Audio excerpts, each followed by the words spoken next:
Apa yang menarik dari manuskrip tersebut?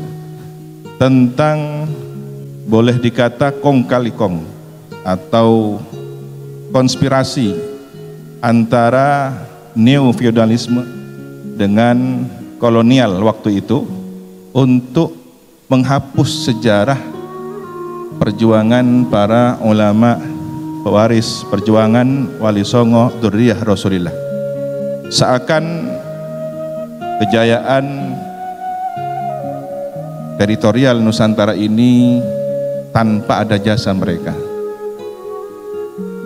Nah, kalau kita pernah dan sering mendengar slogan jas merah, ya kita punya jas hijau. Jangan sekali-kali melupakan jasa ulama. Kenapa kita harus kembali kepada sejarah? Karena akalnya semesta ini adalah sejarah. Kalau kita ingin karakter seseorang mengetahui, kita kan perlu melihat kurikulum vitae-nya. Dia sekolah di mana, pendidikannya di mana, sepanjang sejarah dia, riwayat akademiknya dapat kita baca. Ya.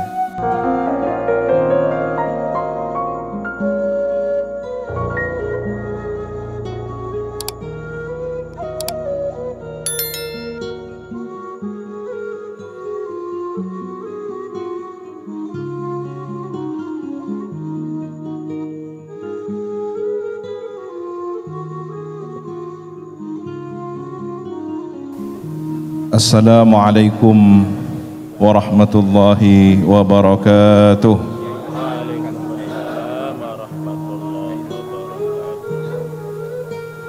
Bismillahirrahmanirrahim. Alhamdulillahi rabbil alamin.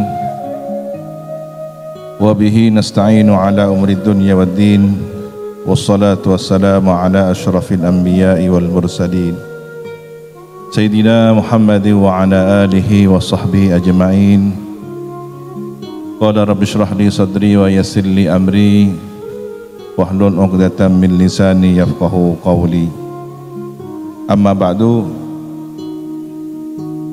Hadratal muhtaramin, para alim, para guru besar, para tuan guru, seluruh jajaran pengurus wilayah Nahdlatul Ulama Nusa Tenggara Barat,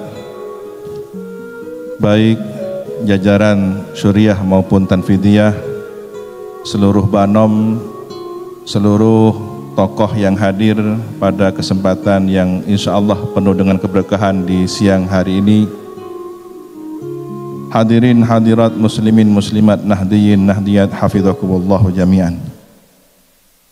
Kita senantiasa berharap dijaga oleh Allah Subhanahu wa taala sihah wal afiat dan membawa iman Islam husnul khatimah. Para masyayikh, para tuan guru, para guru besar dan seluruh yang hadir, beberapa waktu yang lalu saya tidak sengaja menemukan satu artikel tentang manuskrip naskah kuno yang tertulis tahun 1719 Masehi.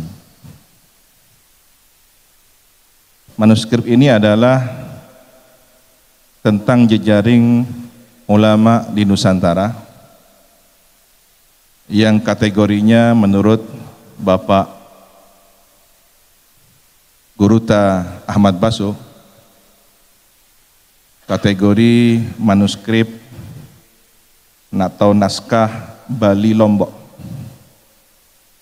Jadi ada jejaring yang di situ dibagi per zona. Jadi wilayah Jawa, Bali, Lombok, Ternate dan seterusnya hingga Papua yang memetakan tentang jejaring ulama para penerus Wali Songo, khususnya ulama Dzurriyyah Rasulillah sallallahu alaihi wasallam. Yang cukup menarik kita pada kesempatan hari ini adalah tentang kegelisahan penulis manuskrip tersebut dengan berulang kali menyebut nama Sunan Giri, nasihat Sunan Giri, bagaimana seharusnya kita menjaga sejarah tentang jasa ulama yang secara khusus disebut keturunan baginda Nabi Muhammad SAW, penerus perjuangan Wali Songo. Di sini kami dapat membaca bahwa jejaring itu sudah terbangun sejak lama, yang kemudian dikokohkan, dilanjutkan kembali di era Hadratus Syekh Kiai Hasyim Asy'ari. Bagaimana beliau sangat rajin murasalah, koresponden dengan para tuan guru, para ulama di sini. Dan tidak heran kalau kemudian di Pulau Lombok ini warga NU-nya cukup banyak, karena memang dari sejarah panjang tersebut kita bisa kembali membaca hubungan ruhani, hubungan tidak hanya secara tertulis, tapi kami yakin beliau adalah seorang arif billah, para wali Allah, kekasih Allah yang saling terhubung ruhani mereka, dan keberkahannya kita rasakan pada hari ini. Alhamdulillah.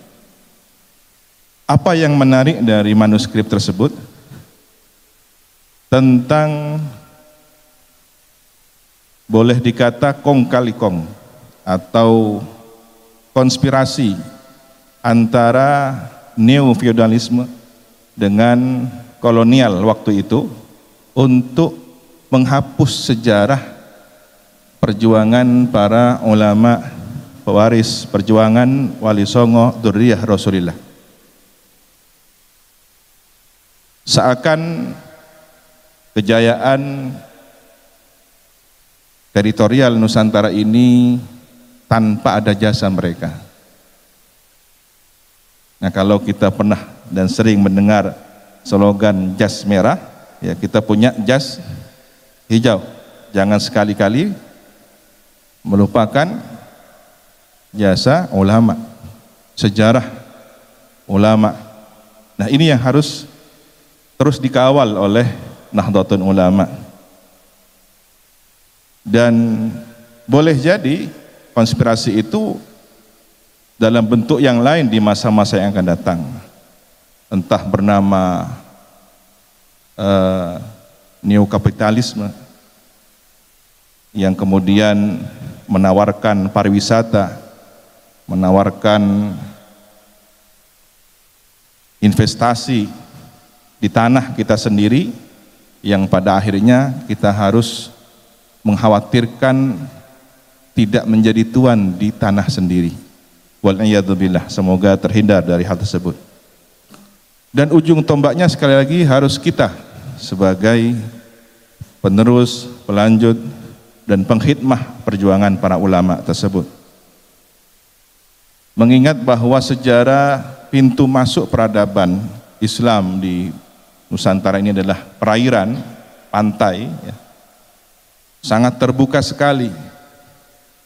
Hal yang negatif pun terbuka, yang positif pun terbuka.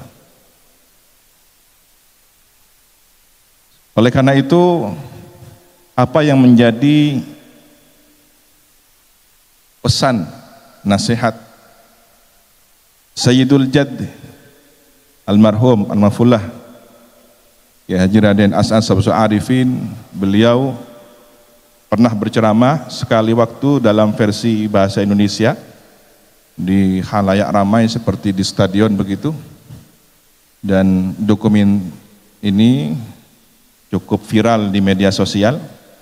Ada yang versi berbahasa Madura tanpa diketahui di mana beliau berceramah. Yang kami ingat semasa kecil dahulu, insya Allah para alumni juga mengingat bahwa beliau seringkali mengumpulkan para santri sekali waktu tokoh-tokoh teras dari PBNU, dari Jakarta, tokoh negarawan, para politisi dihadirkan untuk memberikan wawasan kebangsaan kepada para santri dan masyarakat luas di Situbondo. Apa yang beliau kisahkan ternyata ini menjadi dokumen yang sangat penting. Dalam bahasa Madura beliau menyampaikan, engkok ki engak lembek, kok ki kanak mireng debuna para kiai sepuh. Saya ingat kecil dulu, semasa saya kecil dahulu saya mendengar pembicaraan para sesepuh dari kiai-kiai. Nah, ini diduga beliau mendengarkannya semasa mondok di Syekhona Khalil Al-Bangkalani, karena di usia antara 7 hingga belasan tahun pernah juga beliau di Kiai Imam Tengkina. Nah, antara dua pesantren itulah beliau masa kecil hingga remaja berada di bimbingan tarbiyah para ulama al-amilin, al-arifin. Syekhona Khalil seringkali didatangi para tokoh-tokoh ulama nasional. Sebelum tahun 24 ya, tahun 20-an pernah ada 60 ulama berkumpul di Surabaya menyampaikan kegelisahan ketika itu tentang fenomena yang ini sangat diduga kuat produk impor. Jadi Islam yang sengaja didesain oleh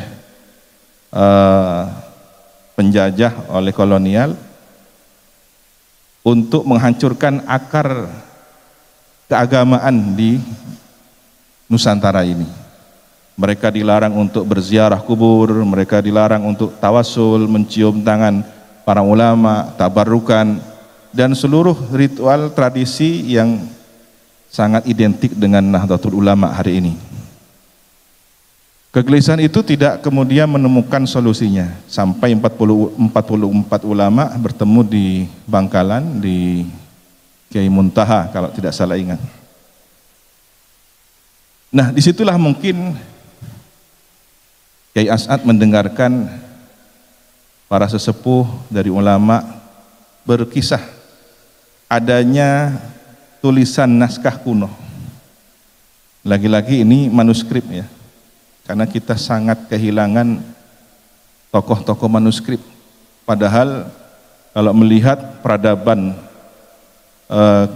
sastra di awal itu, bagaimana kemudian para pelajar dari berbagai agama di Nusantara ini, baik di Tanah Jawa, di Bali, di Lombok, belajar menulis pekon.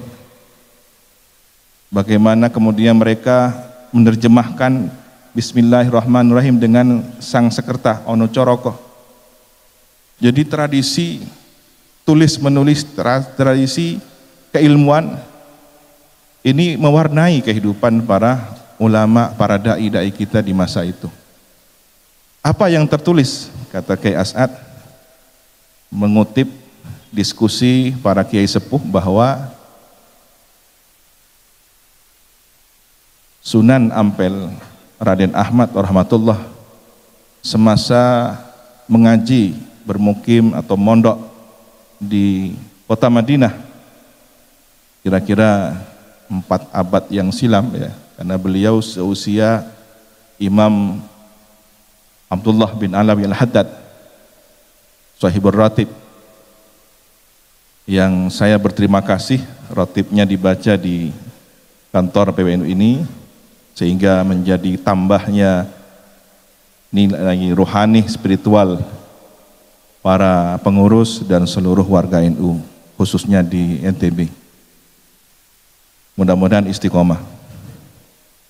Nah, ternyata Sunan Ampel ini semasa mengaji di Madinah, beliau mendapatkan suatu karomah, bisa muwajahah, berdialog langsung dengan baginda Rasul Sallallahu Alaihi Wasallam, yang beliau mewasiatkan, bawalah ajaran Islam ahli sunnah wal jamaah ini ke negeri Kiai As'ad, sebutnya Indonesia.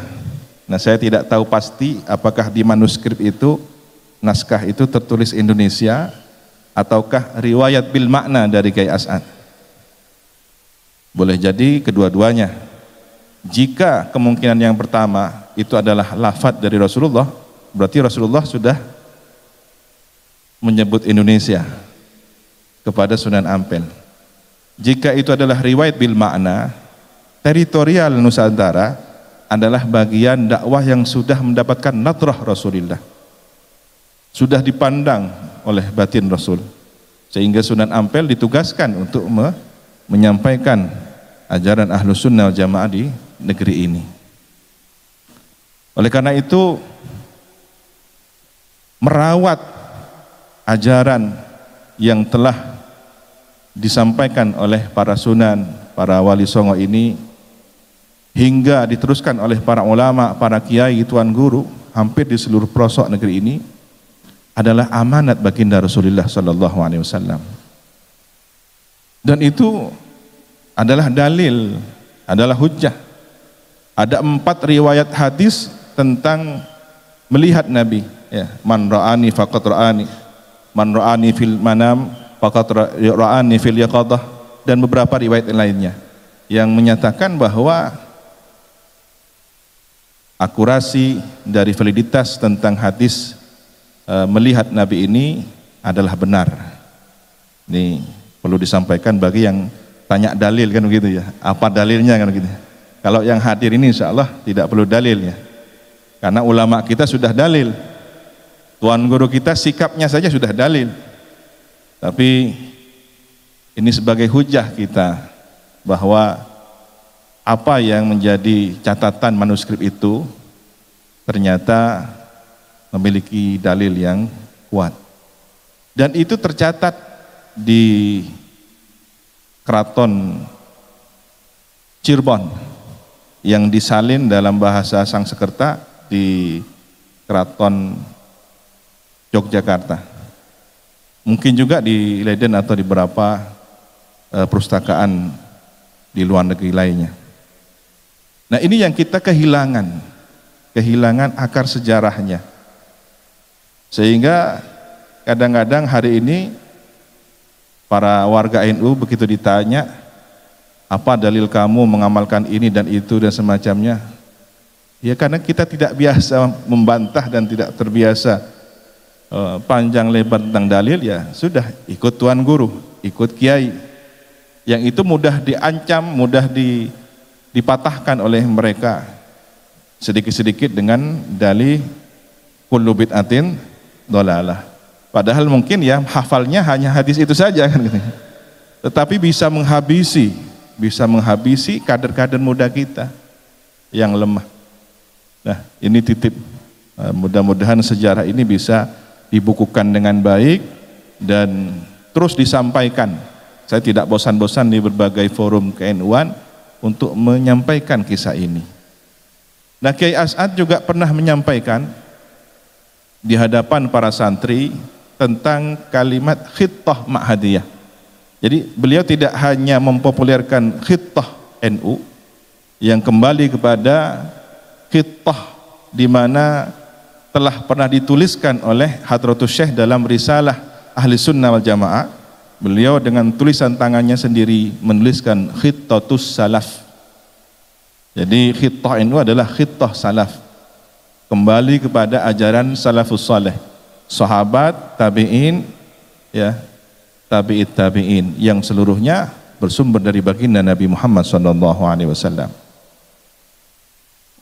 Maka kitalah yang seharusnya lebih bangga menyebut salaf, bukan yang membawa-bawa nama manhaj salaf, kan begitu.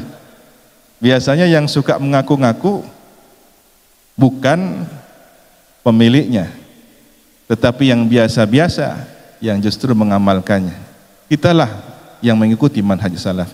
Kitalah yang seharusnya bangga dengan ajaran para masyayikh kita, ulama kita, telah bersanad silsilah keilmuan akidah kita kepada para salafus saleh. Alhamdulillah. Ikhtitam sebagai penutup, bahwa catatan sejarah ini harus diabadikan, didokumentasikan dengan baik. Manuskrip ini harus terawat, ya. Dan di Indonesia masih sedikit tokoh pakar manuskrip, masih sedikit yang serius membidangi tentang persoalan naskah-naskah kuno ini. Alhamdulillah beberapa pesantren sudah merintis kajian-kajian manuskrip tersebut. Dan seharusnya Lombok ini juga punya ada pengkayaan keilmuan yang berasal dari manuskrip, karena ternyata tercatat tadi naskah kuno Bali Lombok mencatat peristiwa tentang konspirasi antara kolonial Belanda dengan neo feodalis di zaman itu tahun 1719.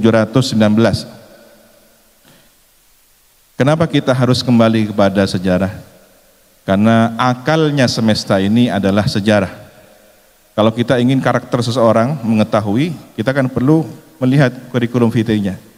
Dia sekolah di mana, pendidikannya di mana, sepanjang sejarah dia, riwayat akademiknya dapat kita baca. Ya.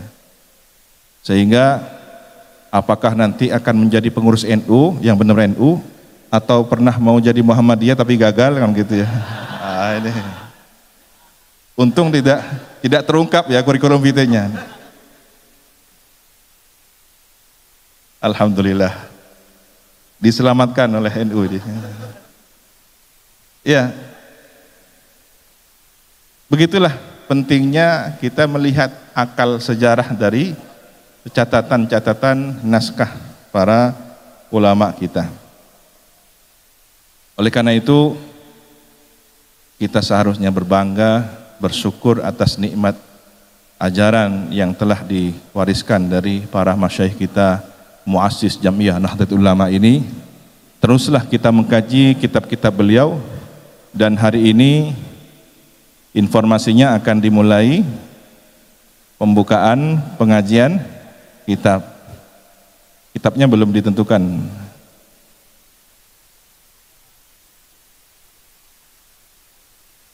Barakallahu fikum. Nah,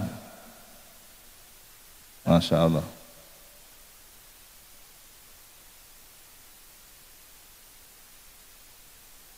Barakallahu fikum. Dan itu entah ini janjian atau bagaimana, sekarang di mana-mana marak sekali.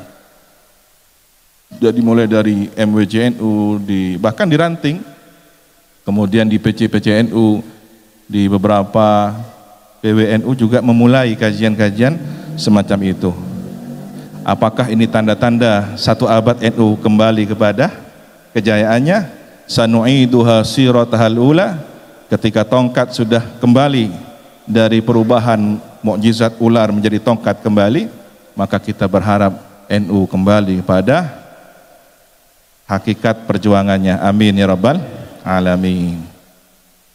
Alhasil, marilah kita menjadi pengkhidmah. Kalau dulu guru kita, orang tua kita membawa tongkat dan tasbih, maka hari ini kita membawa Nahdlatul Ulama sebagai organisasi perjuangan yang memiliki nilai spiritualitas seperti tasbih dan nilai organisasi seperti tongkat. Barakallahu fikum wa dumtum fi khairin. Al-afwa minkum. Allahumma hdina siratal mustaqim. Wassalamualaikum warahmatullahi wabarakatuh. Waalaikumsalam warahmatullahi wabarakatuh.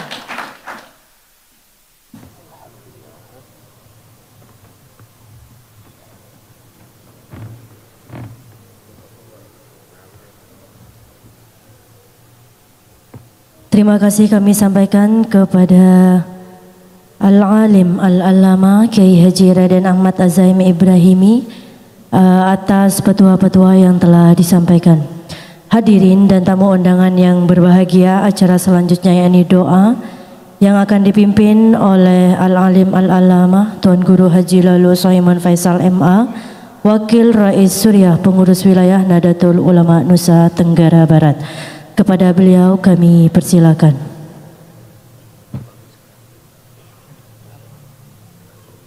Oh, oke.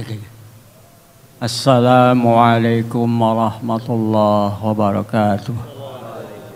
Waalaikumsalam. Ilahun Nabi Muhammadin sallallahu alaihi wasallam wa ala alihi wa ashabihi wa man tabi'ahum bi ihsanin ila yaumiddin. Lahumul Fatihah. A'udzu billahi rajim. Bismillahirrahmanirrahim. Alhamdulillahi alamin arrahmanir rahim malikiddin. Iyyaka na'budu wa nasta'in. Ihdinas siratal mustaqim. صراط الذين أنعمت عليهم غير المغضوب عليهم إلى مؤسسين نهضة العلماء ومن تبعهم بإحسان إلى يوم الدين. الفاتحة. بسم الله الرحمن الرحيم. رب العالمين الرحمن الرحيم مالك الدين. إياك نعبد ونستعين اهدنا الصراط المستقيم صراط الذين أنعمت عليهم غير المغضوب عليهم. Kepada guru kita Rais Suriah, pengurus wilayah Nahdlatul Ulama, Tuan Guru Haji lalu Turmudi Badarudin, mudah-mudahan sehat walafiat, mudah-mudahan keluarga semua daripada jemaah Nahdlatul Ulama mendoakan ala hadiliyah wa ala kulli niyatin salihah. Al-Fatihah. Bismillahirrahmanirrahim. Rabbil alamin arrahmanir rahim malikiddin. Iyyaka na'budu wa nasta'in ihdinas siratal mustaqim siratal ladzina an'amta 'alaihim غير المغضوب عليهم ولا الضالين. آمين. نعوذ بالله السميع العليم من الشيطان الرجيم. بسم الله الرحمن الرحيم. الحمد لله رب العالمين حمدا يوافي نعمه ويكافئ مزيده. ربنا لك الحمد كما ينبغي لجلال وليك وعظيم سلطانك. اللهم صل على سيدنا محمد صلاة تنجينا بها من جميع الأهوال والآفات وقضي لنا بها جميع الحاجات وتطهرنا بها من جميع السيئات وترفعنا بها عندك على الدرجات وتبلغنا أقصى غايات جميع الخيرات في الحياة والممات. اللهم إنا نسألك بأننا نشهد أنك أنت الله لا إله إلا أنت الأحد الصمد الذي لم يلد ولم يولد ولم يكن له كفوا أحد. اللهم اغفر لنا ذنوبنا ولوالدينا قاربنا قراباتنا مشايخنا مشايخنا ومن أسس نهضة العلماء ومن تبعهم بإحسان إلى يوم الدين. اللهم اغفر لهم وارحمهم وعافهم واعفهم. اللهم لا تحرمنا أجرهم لا بعدهم واغفر لنا وللذين سبقونا بالإيمان واجعل في قلوبنا الذين آمنوا ربنا إنك رحيم. اللهم ألف بين قلوبنا وأصلح ذات بيننا واهدنا سبل السلام نجنا من الظلمات النور وجنبنا الفحش ما ظهر منها بطن وبارك لنا بأسماعنا أبصارنا قلوبنا أزواجنا ذرياتنا وتب علينا إنك أنت الرحيم وجعلنا شاكرين نعمك يمتعنا. اللهم اجعلنا وأولادنا وذرياتنا وطلابنا وتلامذنا ومن اجتمع في نهضة العلماء من أهل العلم وأهل الخير من أهل العلم وأهل الخير من أهل العلم من أهل جماعة أهل السنة والجماعة وجعلنا ووفقنا ووفقناهم إلى صراط مستقيم صراط الله العزيز الحكيم. اهدنا الصراط المستقيم صراط الذين أنعمت عليهم غير المغضوب الضالين. آمين. اللهم اجعل خير هذا اليوم وخير ما فيه وما بعده فتحه ونصره ونوره وهداه وبركته ومن شر هذا اليوم شر ما فيه وشر ما بعده. اللهم أرنا الحق حقا وارزقنا اتباعه والباطل باطلا وارزقنا اجتنابه ولا ملتبسا علينا فنتبع الهوى. ربنا آتنا في الدنيا حسنة وفي الآخرة حسنة وقنا عذاب النار. الجنة من الأبرار يا عزيز يا غفار يا رب العالمين. وصلى الله وسلم على سيدنا محمد وعلى آله وصحبه أجمعين. سبحان ربك رب العزة عما يصفون وسلام على المرسلين الحمد لله رب العالمين. الفاتحة. الرحمن الرحيم رب العالمين الرحمن الرحيم إياك نعبد ونستعين اهدنا الصراط المستقيم. السلام عليكم ورحمة الله وبركاته.